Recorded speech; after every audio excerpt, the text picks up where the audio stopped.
ഉമ്മുൽ മസാക്കീൻ എന്ന് പറഞ്ഞിട്ട് ഒരു ഉമ്മയുണ്ട്. മിസ്കീന്മാരുടെ ഉമ്മ എന്ന അപരനാമത്തിൽ അറിയപ്പെടുന്ന ഉമ്മയാണ്. ഹബീബായ റസൂലുള്ളാഹി സ്വല്ലല്ലാഹു അലൈഹി വസല്ലമ തങ്ങളുടെ കൂടെ ഒരു വർഷം പോലും തികഞ്ഞ് ജീവിച്ചിട്ടില്ല. മഹദിയവരുകൾ വഫാത്തായി പോയി.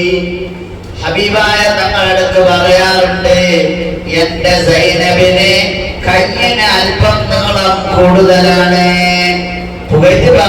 ആര് വന്നാലും എടുത്തു കൊടുക്കുക എന്ന സ്വഭാവമുള്ള ഒരു മഹദിയായിരുന്നു ഉമ്മുൽ മസാക്കീൻ സൈനബ് റളിയല്ലാഹു അൻഹാ. ഉമ്മുൽ മസാക്കീൻ മിസ്കീന്മാരുടെ ഉമ്മയാണെന്നാണ് ആ മഹദിയവരുടെ അറിയപ്പെടുക. എന്താ കാരണം? ആര് സങ്കടം എന്ന് പറഞ്ഞാലും ആ സങ്കടത്തിൽ പങ്കാളിയാകുക എന്ന ഒരു സ്വഭാവം ഉണ്ടായിരുന്നു മഹദിയവർക്ക്.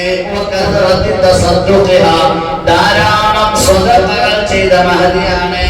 ഹബീബായ തങ്ങളുടെ പത്നിമാരുടെ കൂട്ടത്തിൽ ഒരുപാട് ധർമ്മം ചെയ്ത മാതാവാണ് ഉമ്മുൽ മസാക്കീൻ റളിയല്ലാഹു അൻഹാ.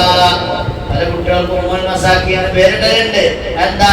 ആ മഹദിയവർക്ക് അല്ലാഹുവിന്റെ ഹബീബ് സ്വർഗ്ഗം വാഗ്ദാനം ചെയ്തതുപോലെ ഒരുപാട് മഹദിമാരുകൾക്കിടയിൽ വലിയ സ്ഥാനം നേടി ആഖിറത്തിലേക്ക് യാത്ര ചെയ്തതുപോലെ എന്റെ മകളും എന്റെ പേരക്കുട്ടിയും അതുപോലെ നല്ല ദീനിന് ഉപകാരമുള്ള ആഖിറത്തിൽ വിജയിക്കുന്ന ഒരു കുട്ടിയായി വരട്ടെ എന്ന് കരുതിയിട്ടാ ഉമ്മുൽ മസാക്കീൻ എന്നൊക്കെ പേരിടുന്നത്.